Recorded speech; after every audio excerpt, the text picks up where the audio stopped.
TRS హయాంలో హేతుబద్ధత లేకుండా జిల్లాల విభజన జరిగిందన్నారు సీఎం రేవంత్ రెడ్డి. ఒక్కో అసెంబ్లీ నియోజకవర్గం 2 జిల్లాల్లోనూ ఉందని తెలిపారు. వరంగల్, హనుమకొండను 2 జిల్లాలుగా మార్చారన్నారు సీఎం రేవంత్ రెడ్డి.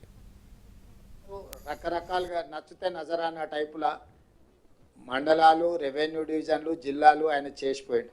ఇప్పుడు జిల్లా ఒక నియోజకవర్గం ఉంది, ఒక జిల్లా 14 నియోజకవర్గాలు ఉన్నాయి. రకరకాలుగా ఇర్రేషనల్గా చేసిండు. నిన్నమన్న అందరూ చర్చలు విజ్ఞప్తులు చేస్తారు. మా కొన్ని మండలాలు తీసి అనలేయండి, కొన్ని మండలాలు తీసి ఇన్లేయండి అని. లేకపోతే వరంగల్ అయితే వరంగల్, హన్మకొండ మాది ఒకటే సిటీ 2 జిల్లాలు చేసిరు. మొత్తం మా ఉనికే మనుగడనే పోయింది, దాన్ని మొత్తం కలిపి ఒకటే జిల్లా చేయండి అని ఇట్లా రకరకాల డిమాండ్లు వస్తున్నాయి. మళ్ళీ పొలిటికల్ డెసిషన్స్ తీసుకుంటే న్యాయం జరగదు, సరైన విధంగా విభజన జరగదు. తొందరలోనే ఒక రిటైర్డ్ హైకోర్టు ఆర్ సుప్రీంకోర్టు జడ్జితో పాటు ఆఫీసర్స్ను, రెవెన్యూ, ఇతర శాఖలలో పనిచేసిన అధికారులతోని మనం ఒక కమిటీ వేసుకుందాం నియోజకవర్గాల